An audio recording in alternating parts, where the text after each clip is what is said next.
ቅዱስ ዳዊት ልክ ተመልከቱ ኃጢአቱን እስኪረዳ ድረስ መበደሉን እስኪያስታውስ ድረስ እግዚአብሔር ዝም የገዛ ሚስቱን የገዛ ልጁ ሲያዋርድ ከሚስቶቹ ከዳዊት ሚስቶች የገዛ ልጁ ገብቶ የማይገባ ሥራ ሲሰራ በዙፋኑ ሲቀመጥ ዳዊት ከቤተ መንግሥት ሲሰደድ ዳዊትን ያህል ንጉሥ ዮርዳኖስን ተሻግሮ ሲሄድ ሾህ ሲወጋው እነ ሳሚ ወልደ ጌራ ሲሳለቁበት ሲሰድቡት እግዚአብሔር ዝም አለው።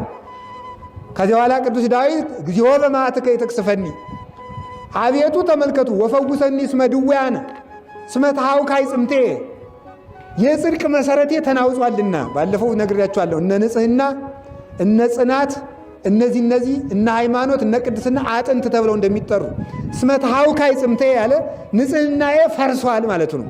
አጥንቶቼ ታውከዋል ማለት ንጽህናዬ ቅድስናዬ ጽናቴ ፈርሷል። ስለዚህ የንጽህናዬ መሰረት ስለፈረሰ የጽናቴ መሰረት ስለፈረሰ የቅድስናዬ መሰረት ስለፈረሰ እግዚኦ በመዓትከ ይትቅስፈኒ አቤቱ በመዓትህ አትቅሰፈኝ ብሎ መቀሰፍ እንደሚገባው አውቆ ነገር ግን በምሕረት ተመልከተኝ ብሎ በደሉ ሲገባው እግዚአብሔር የዛን ጊዜ መለሰው። እግዚአብሔር እስከ መቼ ድረስ ነው የምትረሳኝ ዝም የምትለኝ ቢለው እግዚአብሔር ምን ይለዋል? እስከምትመለስ ድረስ ማለት ነው። ቅዱስ ዳዊት አሁን እግዚአብሔር እስከ መቼ ዝም ይለናል ብትሉኝ እስከምንስተካከል እኛ ምን ያድርገን? እግዚአብሔር እንዳይጠብቀን ሕግ እናፈርሳለን። እግዚአብሔር ሆይ እስከ መቼ ትረሳናለህ ብንለው መልሱ ምንድን ነው? እስክትስተካከሉ ነው።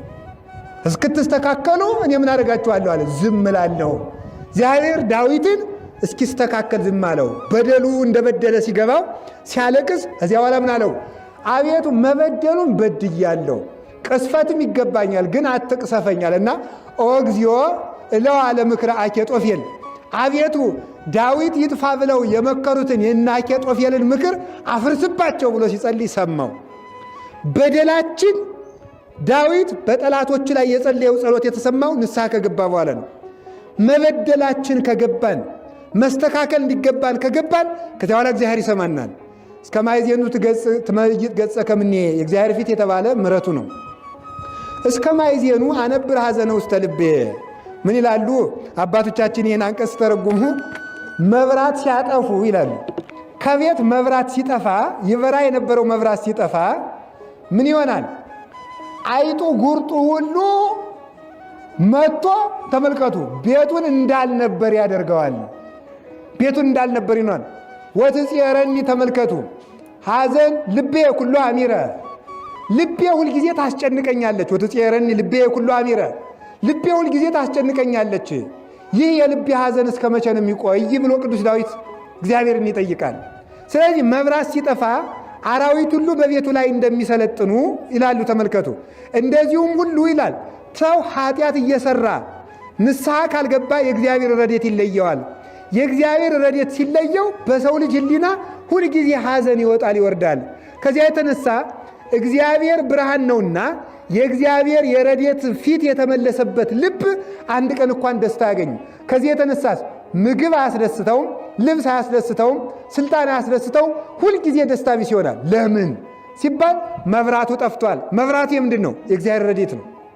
እንደውም ይላል ቅዱስ ዮሐንስ አፈወርቅ ደግሞ ይህን በሁለት ነገር ይመልሰዋል።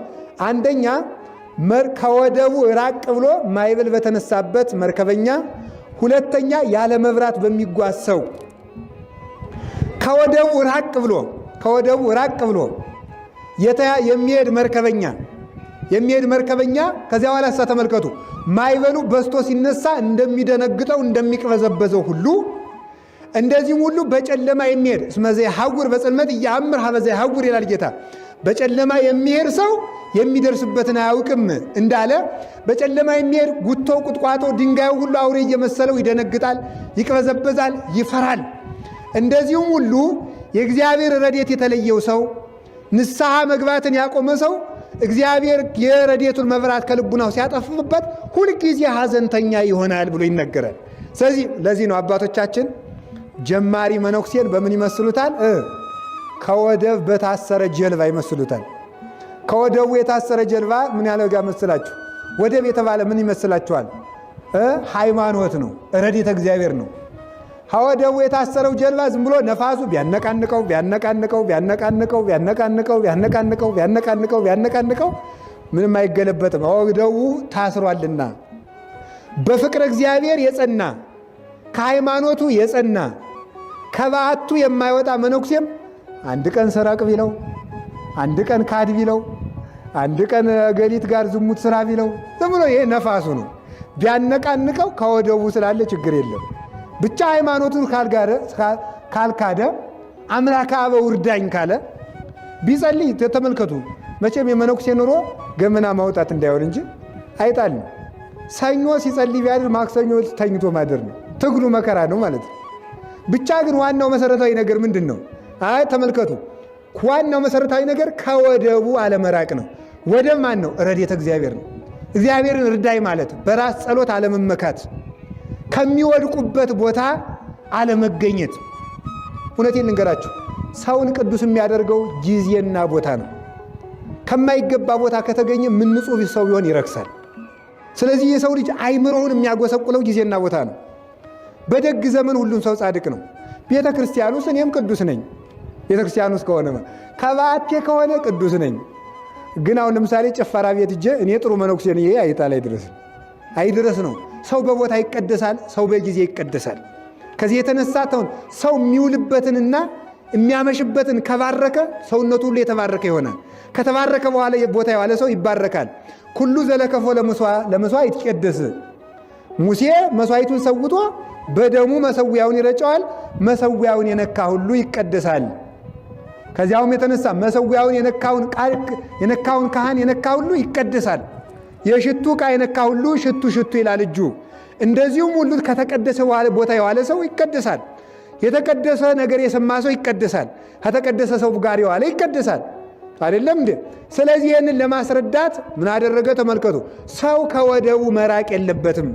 ወትጼረኒ ልቤ ኩሉ አሚረ፣ ልቤ እስከ መቼ ታስጨንቀኛለች? ስለዚህ ሁልጊዜ ሰው የሚጨነቀው ለምንድን ነው ካላችሁኝ፣ ረድኤተ እግዚአብሔር ሲለየው። ሁልጊዜ የሚታወክ ልብ ካላችሁ እግዚአብሔር ተለይቶ ብቻዋል ማለት ነው። ረድኤተ እግዚአብሔር ሁልጊዜ የሚጨነቀው ነገር ግን የምትጨነቁት ስለ ጽድቅ ብላችሁ እግዚአብሔርን አስከፋው ብላችሁ ከሆነ ትክክለኛ ጭንቀት ነው። ሰሎሞን መጽሐፈ ተግሳጽ ምዕራፍ 3 ላይ ከቁጥር 1 ላይ ሲናገር ስለ ጽድቅ የሚደነግጥ ብፁዕ ነው ይላል። ስለ ጽድቅ የሚደነግጥ ብፁዕ ነው። እግዚአብሔርን አስከፋውት እኮ ምንድን ነው? ቅዱስ ስምዖን ዘአምድ የሚናገር አለ። እነሱ ቅዱሳንና ራሱን እያነጻጸ ነው ስምዖን ዘአምድ። እነሱ በትሕትና ኖሩ፣ እኔ በትዕቢት አለው። እነሱ መብልን ይገፋሉ፣ እኔ ለመብል እስገበገባለሁ። እነሱ በትርምት ኖሩ፣ እኔ በሳቅ እኖራለሁ። እነሱ እያለ ያነጻጽርና ኋላ ደግሞ ብሎ ገልብጦ እነሱ ከክርስቶስ ጋር ይነግሳሉ፣ እኔ ከዲያብሎስ ጋር እወረወራለሁ። ወዮትልኝ ወዮት አለብኝ ብሎ ራሱን ይገስጽ ነበረ። ራስን ለመገሰጽ መደንገጥ ይገባል። ትርጉም የሌለው ጭንቀት ካለባችሁ ግን ረድኤተ እግዚአብሔር እየተለያችሁ ስለሆነ ፈጥኖ ንስሐ መግባት ይገባል። ትርጉም የሌለው ጭንቀት፣ ምክንያቱን የማታውቁት ጭንቀት፣ የማትረዱት ጭንቀት ካለ እሱ ምንድን ነው? ሁልጊዜ ደስታ ቢስ የምትሆኑ ከሆነ ረድኤተ እግዚአብሔር ተለይቶናል ማለት ነው። ስለዚህ ከዚህ የተነሳ አያችሁ ቅደም ተከተሉ እስከ ማይዜኑ ትመይጥ ገጸ ከምኔ አለና ወትጼረኒ ልቤ ኩሉ አሚረ። አያችሁ። ስለዚህ ልቤ የተጨነቀው አንተ ፊትህን ስለመለስክ ነው ብሎ መለሰልን ማለት ነው። እስከ ማይዜኑ ይትዔበዩ ጸላእተ ላዕሌ፣ ጠላቶቼ እስከ መቼ ድረስ ነው የሚመኩ?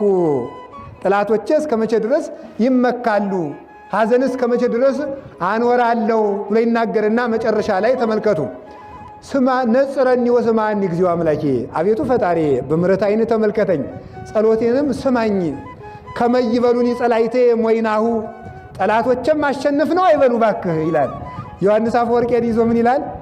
ጠላቶቻችን ይላሉ። በደንብ እየሰማችሁ ነው። ጠላቶች አሸነፍ ነው እንዳይሉ እንዲያው ሌላውን ተወው። እኔ ጥሩ ሰው ባልሆን እንኳን ይላል ቅዱስ ዳዊት ጠላቶቼው ጉልበተኛ የሆን እንዳይመስላቸው ለዚያ ብለህ እንኳን እባክህ እርዳኝ ይላል። እና ቅዱስ ዮሐንስ አፈወርቅ ምን ይላል? ጠላቶቻችን ጠንካራ የሆኑት እኛ ሞኞች ስለሆን ነው እንጂ እንዲህ ነው፣ ይቅር በሉኝ፣ የተሸነፍነው ደካማ ስለሆን ነው እንጂ ጠላቶቻችን ጠንካራ ስለሆኑ አይደለም ይላል። ስለዚህ በደንብ አድርጋችሁ ማስተዋል የምትገባችሁ ምን ይመስላችኋል? የሚያስጨንቀን ነገር ተመልከቱ፣ ነገሩ አስጨናቂ ስለሆነ ሳይሆን እኛ ለነገሩ አቅም ስላጣን ነው። ስለዚህ ተመልከቱ፣ በምድር ላይ ነገሮች የከበዱብን ነገሮች የማይቻሉ ስለሆኑ ሳይሆን የእኛ ጉልበት ስለደከመ ነው። ስለዚህ ወዳጄ ይለን አንተ ምንም ነገር በምድር ላይ ሲፈጠር ይህን ነገር አልችለውም የምትል ከሆነ ይላል ምን አይነት የሞትክ ደካማ ሰው መሆንክን ታሳያለህ ነው የሚለው ቅዱስ ዮሐንስ አፈወርቅ። ምን አይነት እብደት ነው ሁሉ ይላል ቅዱስ ዮሐንስ አፈወርቅ። አዛየን ከልቤ ነው። ምን አይነት እብደት ነው! ምን አይነት አይምሮን ማጣት ነው! ሁሉን የሚችል እግዚአብሔር እዘህ ይሄን ነገር አልችለውም ለምን ትላለህ? በእኔ የማይፈጸም ነው ለምን ትላለህ? ይሄ ለእኔ አይቻለኝም ለምን ትላለህ? ስለዚህ ተመልከቱ፣ በዓለም ላይ የማትችለው ነገር የለም። አልችልም ስላልክ ነው እንጂ አንተ ደካማ ስለሆንክ ነው እንጂ ተመልከቱ፣ ነገሩ የማይቻል ስለሆነ አይደለም። ቅዱስ አብርሃም ሶርያዊን ምንድን ያለው? በእናንተ ሃይማኖት የሰናፍጭ ቅንጣት ያህል እምነት ቢኖራችሁ ተራራ ፍልሱ ትላለች እና መምህር ይቻላል ቢለው አባቶቻችን ያደርጉታል አለው። አንተሳ ቢለው አባቶቻችን ያደርጉት ነበር እኛ አንችለውም አሉ ማለት ነው። ትንሽ እኮ ትንሽ ሊቀ ጳጳሱንም ትንሽ ጥርጥር እሽት አድርገዋለች አይደለም። ስለዚህ አባቶቻችን ያደርጉት ነበር ማለት እኔ አይሆንልኝም ማለት ነው። ስለዚህ ተራራው ከባድ ስለሆነ ሳይሆን የጳጳሱ ልብ ስለደከመ ነው። ከዚያ በኋላ ምን አደረገ? አንተስ አድርገው እንጂ አለው። አንተ አታደርገውም፣ ቀን ስጠኝ እናደርገዋል። ኧረ እመቤቴ ያታዋርጂ ሲል ምን አለ? አንተ አታደርገውም። ተመልከቱ፣ ለእኔም ለልጄም ፍቅር ብሎ አይኑን አውጥቶ የሰጠ ጫማ ሰፊ ያለ እሱ ነው የሚያደርገዋል።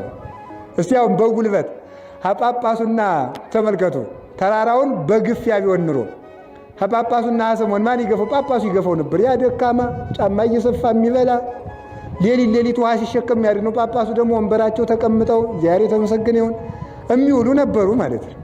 ስለዚህ ተመልከቱ፣ ነገሩ የሚለካው በተራራው ክብደት ሳይሆን በሃይማኖት ክብደት ነው። ከዚህ የተነሳ ተመልከቱ፣ ያ ደካማ መጥቶ ገፋው፣ ሊቀ ጳጳሱ የተሳነውን ማለት ነው። ለምንድን ነው እንደዚያ የሆነው ሲባል የሃይማኖት ጥንክርና ነገሮችን ያቀላቸዋል፣ የሃይማኖት መላላት ነገሮችን ያከብዳቸዋል። ስለዚህ በዓለም ላይ ያለ ከባድ ነገር ሁሉ የሚወሰነው በሃይማኖት ጉልበት እንጂ በነገሩ ከባድነት አይደለም ማለት ነው። እንግዲህ የምትረዱኝ ከሆነ ይሄ ነው። የትኛውንም ያህል ከፍ ያለ እሳት ቢነድ፣ የትኛውን ያህል ከሰማይና ከምድር የከበደ ነገር ቢኖር በዓለም ላይ ያለ ነገር ከባድነቱ የሚለካው በሃይማኖት መላላት ነው ማለት ነው እንጂ ተመልከቱ፣ በነገሩ ክብደት አይደለም። ያ ማለት ነው ሃይማኖት ካለን ሁሉም ነገር ይቻላል ማለት ነው። ስለዚህ አሸነፍነው እንዳይሉ አንድ ነገር ልንገራችሁ አደራችሁን። ምን ማለት የመሰላችሁ? ይሄን አሁን ተመልከቱ፣ ጠላት እኛ የተሸነፍነው ነገሩ ከባድ ስለሆነ ሳይሆን እኛ ደካሞች ስለሆነ ነው አለ። እኛን ያሸነፉን ጠላቶቻችን ጠንካራ ስለሆኑ ነው ሳይሆን እኛ ደካማ ስለሆነ። በደንብ አስተውሉልኝ። ለምሳሌ አንድ መናፍቅ መጥቶ እስቲ ተመልከቱ፣ በስመ አብ በልና ይህንን ውሃ ከሁለት ሰንጥቀውና እኔ ኦርቶዶክስ ሆናለሁ ቢለኝ እኔ ቢያቅተኝ ሳላደርገው ብቀር በደንብ ማስተዋል የሚገባችሁ ታምራቱን ያላደረግኩት የእሱ ሃይማኖት ትክክል ስላልሆነ ሳይሆን እኔ ትክክል ስላልሆንኩ ነው። ምን ማለት እንደሆነ ገባችሁ ነው? አልገባችሁም? ተመልከቱ፣ እኔ ታምራቱን ያላደረግኩት ለምሳሌ አሁን ከመናፍቃን አዳራሽ ሂዶ ሰው ዳንኩ ብሎ ይመጣል። ደግሞ እኔ መስቀል አይንን መስቀል ጽደነ ስለው አልድንልኝ ብሎ ይሄዳል። ስለዚህ ሰውየው ያልዳነው የፓስተሩ ሃይማኖት ትክክል ስለሆነ ሳይሆን እኔ ጅል ስለሆንኩ ነው ማለት ነው። ማወቅ የሚገባችሁ ማለት ነው። ብዙ ጊዜ ምን ያደርጋል መሰላችሁ? እኛ የተሸነፍነው ከእግዚአብሔር አለመቻል ወይም ከሃይማኖታችን ትክክል አለመሆን ወይም የሌሎቹ ሃይማኖት ትክክል ስለሆነ ሳይሆን በእኛ ላይ ተመልከቱ፣ ሃይማኖቱ እንዲሰራ የሚያደርግ የተከፈተ በር ስለሌለን ነው ማለት ነው። ከዚህ የተነሳ ነው ከመይበሉን ጸላይቴ ሞይናሁ ጠላቶቼ እኔ እኮ ጀግና ስለሆንኩ ነው እንዳይሉ፣ አይ ዳዊት ኃጢአት ሰርቶ ነው እንጂ የተሸነፈው እናንተ ጠንካራው ናችሁ አይደለም ብለ የእነሱን ትዕቢት ለማብረድ ብለ